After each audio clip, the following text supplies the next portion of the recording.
Kumbaga, try your best not to make a sound. Yun yung mga bagay na gusto kong nalalaman sa mga guest ko eh. Kasi, alam ba ng tao na alam mo tong mga bagay? Acting is not really performing, it's really being. So, It's not performing, it's no, I wouldn't say being. it's performing. Kasi yung pagiging... Nagsimula kayo nang kayo na. Yung storya, tama di ba? Nagsimula na kayo na. And I'm sure, lalo sa age group ko. Yan. Tony, kwentuhan mo ako habang niluluto natin ito. Nagpapakwento lang naman ako, baka may gusto siyang i-share sa akin. Donnie, pagkagising mo kanina, ano unang... Isa sa mga gusto kong pag-usapan, Donnie, ay ano ang proseso sa paggawa ng pelikula? Very sporty. Sporty. Very, very sporty. Yung pamilya ko kasi mahilig sa lahat ng sports. Ang ginawa namin... Speaking of pelikula, di ba? Yung pelikula nyo na showing sa May 27. May 27, yes. Tayo sa wakas, binigyan mo na. Marami naman naging stepping stone. I wouldn't say it's just one. But, you know, one of the biggest things na nangyari was of course yung He's in... Kung mag-alala, ganun din nangyari sa amin. Pinwersa namin sila, diba? tiisin tong mukhang to. Sa mga panahon hindi sila makalabas ng bahay.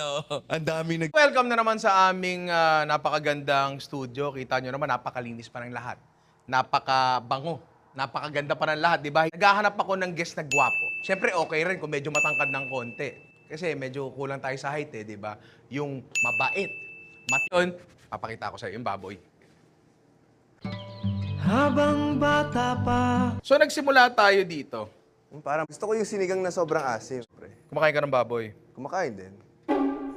Yung favorite ng tatay ko, baboy. Yung favorite ng nanay. Sana naman nag-enjoy ko doon sa niluto natin. Di ba? Yes, sobra. Tsaka, salamat kasi paborito ko talaga yung sinigang. And first time kong kainin... Next natin ay talong. Marunong ka maghiwa ng talong? Turuan mo ako. Eksperto kasi ako sa mga talong. Papakita ko muna sa'yo kung paano maghiwa yan. Again, ako bilang kapwa mo gwapo, no?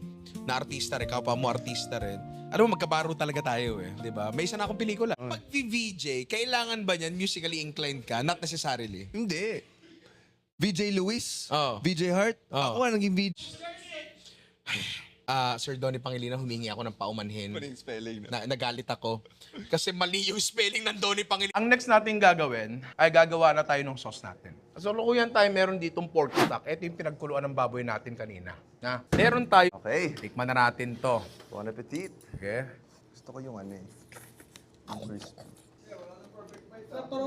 Saka never pa ako gumawa ng sinigang. Never ka bang gumawa ng Hindi talaga sinigang? ako nagluluto, Ninong Ray. Talaga? Kumakain lang talaga ako. Talaga? Yes. Pero yung mga nasa paligid ko, mahilig magluto yan. Actually, Iniwan niya yung showbiz. Kasi gusto niya maging full-time mom siya. Sometimes sa mga shoots siya here and there, pero hindi ganun ka-active. But when she would have shoots,